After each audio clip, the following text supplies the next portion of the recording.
दोस्तों, शिक्षक भर्ती परीक्षा हो या फिर शिक्षक पात्रता परीक्षा यानी कि सी टेट हो, यूपी टेट हो या फिर सुपर टेट जिसे आप सुपर टेट कहते हैं, तो सभी में बाल मनोविज्ञान और शिक्षण शास्त्र that is child development and pedagogy very important topic. तो ये जो टॉपिक होता है इससे आपके प्रश्न बनते हैं और मैंने देखा है कि बहुत सारे लोग जो चयनित होने से वंचित रह जाते हैं, जिनका चयन नहीं हो पाता है, वो बेसिकली देखा जाए तो यही एक टॉपिक ऐसा होता है जिसमें वो ज़्यादातर गलतियां कर बैठते हैं। आपको ये जो विषय है काफ़ी इसमें इंटरेस्टिंग सब्जेक्ट है ये, और इसमें उतनी रुचि लेकर आपको पढ़ना चाहिए। कोई भी सब्जेक्ट जब तक उसे आप नीरस मान के चलेंगे वो सब्जेक्ट आपको निराश करता रहेगा, लेकिन जैसे ही आप उसको पढ़ना शुरू कर देते हैं और कुछ टाइम के बाद आप उसे एंजॉय करना शुरू कर देते हैं, टॉपिक ऑटोमेटिकली इंटरेस्टिंग हो जाता है। कोई भी परीक्षा हो, अगर उसके लिए प्रतिदिन आप पूरे मनोयोग से तैयारी करें तो आप उसमें बहुत ही शानदार अंक लेकर उत्तीर्ण हो सकते हैं। मतलब ये नहीं है कि कोई भी परीक्षा आपकी क्षमताओं के बाहर होती है, नहीं, हर परीक्षा आपकी क्षमता के अंदर है। और यहाँ पर अंतर क्या होता है? अंतर ये होता है कि आप उस परीक्षा के हिसाब से तैयारी नहीं करते हैं, इसलिए आप जो है क्या हो जाते हैं, आप असफल हो जाते हैं। बस लगातार पढ़ते रहिए, टू द पॉइंट रहिए, अपना जो रेगुलेशन है यानी कि आपका जो डिसिप्लिन है उसे बना के रखिए। और सबसे जरूरी बात यह कि प्रतिदिन जो भी समय आपको मिलता है, मैक्सिमम टाइम आप अपने फ्यूचर प्लान के लिए, मतलब जो टॉपिक, जो सब्जेक्ट, जो स्टडी आपको करनी है जिसकी वजह से आपको कोई परीक्षा उत्तीर्ण होगी और उसकी वजह से आपका एक शानदार करियर बनेगा, तो उसमें मैक्सिमम टाइम आपको देना पड़ेगा। देखिए, बाल विकास और शिक्षण शास्त्र के लिए आज हम लोग बात कर रहे हैं, तो इसमें जो पहला टॉपिक है वो आनुवंशिकता और पर्यावरण है। क्रमशः जितने भी टॉपिक हैं वो आने वाले दिनों में हम छोटे छोटे वीडियोस के माध्यम से कवर कर लेंगे पूरा का पूरा टॉपिक। तो आनुवंशिकता क्या है और पर्यावरण क्या है, दोनों के बारे में अगर हम बात करें तो आनुवंशिकता का सीधा सीधा अर्थ ये होता है कि हमें पैतृक रूप से जो चीजें प्राप्त होती हैं, चाहे वो हमारी शारीरिक बनावट हो, हमारी बुद्धि हो या फिर कोई अन्य गुण, उन्हें कहते हैं आनुवंशिकता। इसके बारे में बात करेंगे अभी आगे। और पर्यावरण, पर्यावरण का मतलब होता है परिधन आवरण, यानी कि हम आसपास जिन भी चीजों से घिरे हुए हैं, जीवित हो, मृत हो, जो कुछ भी है, वो चीजें मिलकर पर्यावरण बनाती हैं। आपके आसपास जैसे लोग रहते हैं, जो भाषाएं बोली जाती हैं, जो पेड़ पौधे हैं, जैसा क्लाइमेट है, सारी चीजें मिलकर आपको एक एनवायरनमेंट देती हैं, एक पर्यावरण देती हैं। आनुवंशिकता और पर्यावरण का आपस में एक गहरा संबंध भी होता है। और यहाँ पर मैं आपको बताऊंगा सबसे पहले पर्यावरण से संबंधित एक बहुत ही इंटरेस्टिंग स्टोरी। तो फ्रेंड्स, ये कहानी ये है कि फ्रांस में एक उदाहरण इसका दिया जाता है। अब एक्चुअली में जो एजुकेशनल बुक्स हैं उसमें भी ये कहानी मिलती है, और उसमें कहा गया कि फ्रांस में एक बालक था जिसको नाम दिया गया है एब्रेन। ठीक है, एब्रेन। एक्चुअली में आपने जंगल बुक का जो मोगली कैरेक्टर है उसको अगर आपने सुना होगा तो एब्रेन को आप वही मान लीजिए। एब्रेन जो था वो जंगली जानवर, उसको बचपन में ही उठा ले गए थे एब्रेन को, और वो बच्चा इन्हीं जंगली जानवरों के बीच बड़ा हुआ था। पर्यावरण के प्रभाव से बच्चा जानवरों की तरह मांस खाता, जानवरों की तरह हाथ पैरों से दौड़ता था, और उसे एक बार जब देखने के बाद पकड़ा गया तो उसे सभ्य बनाने की कोशिश की गई। सभ्य मतलब कि वो इंसानों की तरह रह सके, लेकिन ये पॉसिबल नहीं हो सका और उसको सभ्य बनाने के जो सारे प्रयास थे वो विफल रहे। इसी प्रकार का एक एग्जाम्पल और भी मिलता है। ये एग्जाम्पल मिलता है 1920 में। भारत में दो लड़कियां थीं और उन्हें भी उस जंगली जानवर उठा ले गए थे, और उसमें एक लड़की जब पकड़ी गई तो 9 वर्ष की थी और उसकी जो छोटी बहन थी वो 2 वर्ष की थी।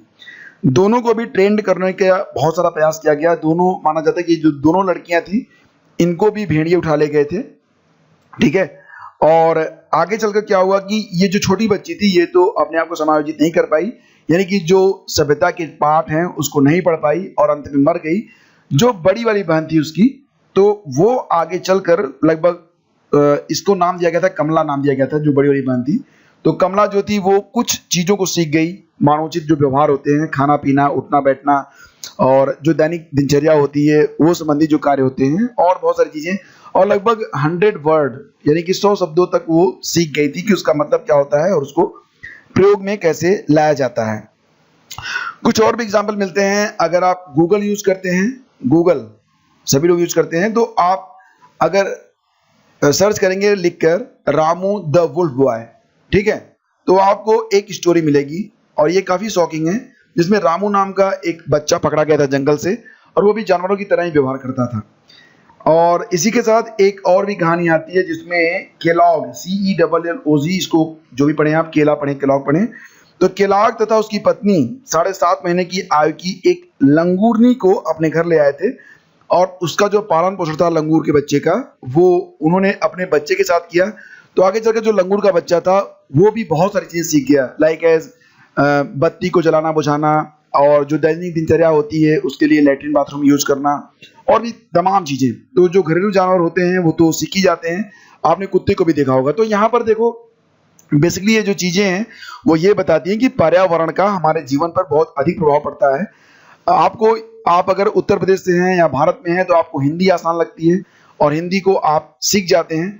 अगर वहीं पर अगर आपका जन्म कहीं फॉरेन में हुआ होता, जहाँ पर जो लैंग्वेज है वो अंग्रेजी होती, तो आपको अंग्रेजी आसान लगती। यानी कि जो पर्यावरण है, हमारे आसपास की जो चीजें हैं वो हमारे जीवन को प्रभावित करती हैं। और सबसे इंपॉर्टेंट है आनुवंशिकता। तो आनुवंशिकता क्या है? देखिए, इसके बारे में कई सारी जो डेफिनेशंस मिलती हैं। वुडवर्थ ये कहते हैं कि वंशानुक्रम में वे सभी बातें सम्मिलित होती हैं जो कि व्यक्ति में जबकि उसके जीवन का आरंभ हुआ, यानी कि जन्म के समय नहीं, जब उसका गर्भाधान हुआ था उस समय से लेकर जन्म के 9 माह पूर्व, यानी कि जब वो बच्चा पेट में था उस समय भी उसके अंदर उपस्थित रही, दैट इज हेरिडिटी। ये आनुवंशिकता है। बहुत सारी परिभाषाएं आपको मिलेंगी हेरिडिटी पर, जैसे कि जेम्स ट्रेवर कहते हैं कि माता पिता की शारीरिक एवं मानसिक विशेषताओं का संतान में हस्तांतरण होना, ये आनुवंशिकता है। और एक्चुअली में अगर देखा जाए तो ये जो मैं टॉपिक आपको बता रहा हूँ फ्रेंड्स, आपको जो है ये स्टेटमेंट्स और उसको किसने दिया है, ऐसे क्वेश्चंस आपको देखने को मिलेंगे। खासतौर से सीटेट की परीक्षा में तो ऐसे प्रश्न बहुधा पूछे जाते हैं। ठीक है, एक और डेफिनेशन देखते हैं। ये है किसका है? पीटरसन का। इन्होंने कहा है कि व्यक्ति अपने माता पिता के माध्यम से पूर्वजों की जो विशेषताएं प्राप्त करता है उसे वंशानुक्रम कहते हैं। एक्चुअली में देखा जाए तो जो बच्चा होता है उसके अंदर उसके माता पिता के सबसे अधिक गुण होते हैं, दादा दादी के थोड़े कम होते हैं, उसके जो परदादा परदादी होंगे उनके थोड़े और कम होते हैं। यानी कि क्रमशः जैसे जैसे हम पीछे जाएंगे जो बच्चा होगा उसमें उसके गुण क्रमशः कम होते जाएंगे, लेकिन ऐसा नहीं होगा कि वो बच्चा जो है वो अपने पूर्वजों से बिल्कुल भिन्न हो जाएगा। ठीक है, तो जैसा कि आप जानते हैं मानव जीवन का जो प्रारंभ होता है वो एक सेल से होता है, एक कोष से होता है, और इसे क्या कहते हैं? इसे कहते हैं जाइगोट। ठीक है, ZYGOTE। जो जाइगोट होता है वो कैसे बनता है? देखिए, जो जाइगोट है ये मानव संरचना का यूनिट है, ये एक सेल है, एक इकाई है, इसी से आपका शरीर बनता है। और सबसे पहले हमारी जो एक सेल, हमारी जो एक कोशिका बनती है वो जाइगोट से बनती है। जाइगोट में 2 चीजें होती हैं, और ये जो जाइगोट होता है इसमें 2 सेल्स होते हैं, एक माता का एक पिता का। ठीक है, और इसको क्या कहते हैं? इसको कहते हैं जर्म सेल्स। ठीक है, जाइगोट के अंदर क्या होता है? ये होता है जर्म सेल्स। तो ये चीजें समझ लीजिए, आपके लिए काफी इंपॉर्टेंट है और आप इसको एंजॉय भी करेंगे। तो जर्म सेल्स जो होते हैं जाइगोट के अंदर होते हैं। जाइगोट धीरे धीरे बड़ा होता है और फिर ये भ्रूण बन जाता है। ठीक है, और भ्रूण कब बनता है? जब मतलब कि माता का शुक्र और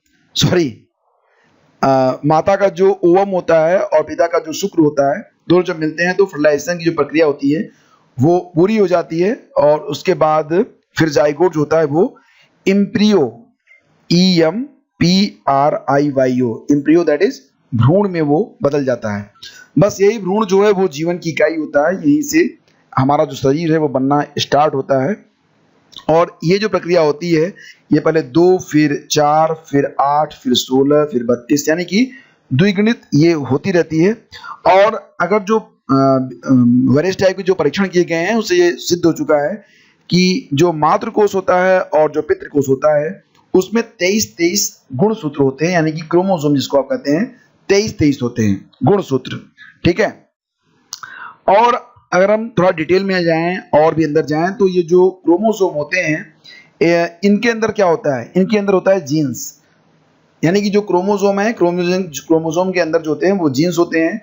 जीन्स को पहले माना जाता था कि ये एक यूनिट होगी, एक इकाई होगी, लेकिन आगे चल के पता चला कि जीन्स में भी जो होता है वो आरएनए और डीएनए होता है। तो आपने देखा होगा जब कहीं कहीं पर मामला ये फंसता है कि अमुक व्यक्ति और अमुक व्यक्ति में पिता पुत्र का या कोई ब्लड रिलेशन है या नहीं है, तो वहां पर डीएनए टेस्ट की बात कही जाती है। तो जो जीन्स हैं वो रसायन के पैकेट माने गए हैं, और ये वंश सूत्र के एक साथ धागे में पिरोए गए माला के दाने या फिर जो मटर की फली होती है उसके अंदर जिस प्रकार संरचना होती है उसी के समान होते हैं। जीन्स वंशानुक्रम का वाहक ही नहीं होता है, ये वंशानुक्रम निर्धारक भी होते हैं।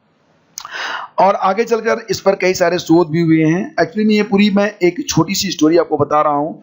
आने वाले जो वीडियोज होंगे वो थ्योरी पर भी बेस्ड होंगे, और उसके बाद हम कुछ एमसीक्यूज भी आपको देंगे, यानी कि आपकी तैयारी बहुत अच्छे तरीके से हो सके इसका हम पूरा ख्याल रखेंगे। और जो चीज़ें होंगी वो बिल्कुल आपके लिए टू द पॉइंट होंगी, बिल्कुल भी सिलेबस से अलग नहीं होंगी, लेकिन इंटरेस्टिंग वे में हम उसे डिस्कस करेंगे। तो देखिए यहाँ पर जो आनुवंशिकता के नियम और सिद्धांत हैं, अगर उसके बारे में बात करें तो एक गाल्टन का सिद्धांत आता है, नाम आपने जरूर सुना होगा, गाल्टन का सिद्धांत। अच्छा, गाल्टन को एक नाम और भी दिया गया है, वो क्या है? इन्हें सृजन शास्त्र का पिता कहा जाता है। सृजन शास्त्र का पिता गाल्टन को ही कहा जाता है। तो अगर ये क्वेश्चन पूछा जाएगा तो याद रखना कि गाल्टन जो है इन्हें सृजन शास्त्र का पिता कहा जाता है। और इनकी जो थियरी है उसको क्या कहते हैं? देखिए इनकी जो थियरी इसको कहते हैं गाल्टन्स थियरी ऑफ बायोमेट्री। ठीक है, स्पेलिंग क्या बनेगी? GALTONS और theory of biometry, biometry BIOMETRY। तो ये क्या था? देखिए इस सिद्धांत के जो प्रतिपादक हैं सर फ्रांसिस गाल्टन, और इन्होंने 1889 में 1889 ये तारीख बताइए, 1889 ये काफ़ी इंपॉर्टेंट है इतिहास में भी, अगर आप कोई इतिहास पढ़ते हैं तो बताइए। ठीक है, इस दिन एक बहुत ही बड़े महापुरुष का जन्म हुआ था। ऐसी चीज़ों को आप रिलेट करके याद रखेंगे तो चीज़ें याद रहेंगी। गाल्टन ने अपने अध्ययन में प्रति 4000 व्यक्तियों के आनुवंशिक प्रतिभा को जो है उन्होंने टारगेट किया, और ये कहा कि मतलब उन्होंने ये देखा कि जो व्यक्ति जो सुप्रसिद्ध वकील, कलाकार, साहित्यकार, वैज्ञानिक और न्यायाधीश थे, उन्होंने अपने अध्ययन में यह निष्कर्ष निकाला कि सुप्रसिद्ध व्यक्तियों के पूर्वज और संबंधी सामान्यतया प्रसिद्ध व्यक्ति थे। और इसके बाद उन्होंने 977 साधारण व्यक्तियों का अध्ययन किया, जिसे उससे उन्हें यह पता चला कि उनके पूर्वजों में केवल 4 व्यक्ति प्रसिद्ध थे। तो मतलब इन अध्ययनों से गाल्टन ने यह निष्कर्ष निकाला कि व्यक्ति की बुद्धि तथा अन्य मानसिक योग्यताओं पर ही उसके वंशानुक्रम का प्रभाव पड़ता है। मतलब कि जीवन के लक्षण उसे अपने माता पिता ही नहीं वरन दादा दादी, परदादा परदादी और अन्य पूर्वजों से भी प्राप्त होते हैं। सर फ्रांसिस गाल्टन ने अपने प्रयोग का फल सांख्यिक तौर पर प्रकट किया। उन्होंने एक पीढ़ी से दूसरी पीढ़ी में संचरित होने वाले गुणों के आंकड़े एकत्रित करके सांख्यिकीय अध्ययन किया, और यह निष्कर्ष निकाला कि प्रत्येक व्यक्ति की सभी विशेषताएं अथवा गुण दोष उसे अपने माता पिता के द्वारा ही नहीं प्राप्त होते, बल्कि पितामह, परम पितामह और उससे भी कई पीढ़ी आगे तक ये उत्पादक सूत्र निरंतर मिलते रहते हैं। तो ये सारी चीजें हैं, और इसके बाद कुछ और भी थियरीज आती हैं, उसके बारे में भी बात कर लेते हैं। जैसे कि अगली जो थियरी है वो लैमार्क की है। लैमार्क बाद आपने सुना होगा लैमार्क, और उसके बाद एक सिद्धांत और भी है जिसको कहते हैं रिग्रेशन, जिसको प्रत्यागमन कहते हैं, रिग्रेशन। ठीक है, थियरी ऑफ रिग्रेशन, तो इसको भी हम करेंगे डिस्कस। और मेंडल का नियम तो बहुत ही प्रसिद्ध है, लॉ ऑफ मेंडल। तो जो मेंडल थे, जॉन ग्रेगोर मेंडल महोदय, वो ऑस्ट्रिया के एक गिरजाघर के पादरी थे। मेंडल का नाम आपने जरूर सुना होगा। इन्होंने मटर के बीज लेकर आनुवंशिकता पर प्रयोग किए थे, और इसी प्रकार उन्होंने फाइनली एक नियम दिया था कि समानता और भिन्नता का सिद्धांत। हालांकि ये जो सिद्धांत है ग्रेगर मेंडल ने नहीं दिया था, ये आनुवंशिकता का एक इंडिपेंडेंट स्वतंत्र सिद्धांत है, समानता और भिन्नता। तो समानता और भिन्नता का जो सिद्धांत है वो ये बताता है कि क्या बताता है कि मनुष्य से मनुष्य ही पैदा होगा, जानवर से जानवर पैदा होंगे, गाय का बच्चा गाय होगा, भैंस का बच्चा भैंस होगा। तो ये चीजें, यानी कि यहाँ पर समानता होती है, लेकिन जो गुण होंगे वो डिफरेंट हो सकते हैं। सफेद गाय का बच्चा काला भी हो सकता है, बुद्धिमान व्यक्ति का बच्चा पागल भी हो सकता है, या उससे भी अधिक बुद्धिमान हो सकता है। तो ये समानता और भिन्नता का नियम है। तो फ्रेंड्स, इस प्रकार से ये जो आनुवंशिकता है और पर्यावरण है वो क्रमशः आगे बढ़ेगी। तो ये एक इंट्रोडक्टरी वीडियो था मैंने बस ऐसे ही शुरू किया ताकि आपको कुछ बातें बता सकूं। और आने वाली जो क्लासेज हैं उसमें हम थ्योरी और एमसीक्यू साथ साथ लेकर चलेंगे। और काफ़ी लंबे समय के बाद मैं आया हूं पेडागॉजी और चाइल्ड डेवलपमेंट लेकर आप सभी लोगों के लिए।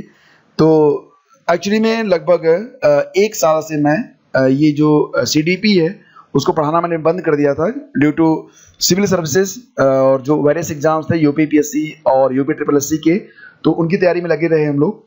और फिलहाल अब मैं दोबारा से देखना चाहता हूं कि अगर मैं वापस लौट के आता हूं तो मैं कितना प्रासंगिक हूं, क्योंकि अब 1 साल के अंदर अंदर कई सारे चैनल नए आए हैं और वो काफ़ी स्टेब्लिश भी हो चुके हैं। तो पुराने वीडियोज अभी भी अवेलेबल हैं, अगर आप वॉच करेंगे तो आपको मिल जाएगा। बहुत सारे मॉक टेस्ट हैं। अब नए वीडियो जो आएंगे वो थ्योरी और MCQs दोनों को साथ साथ लेकर चलेंगे।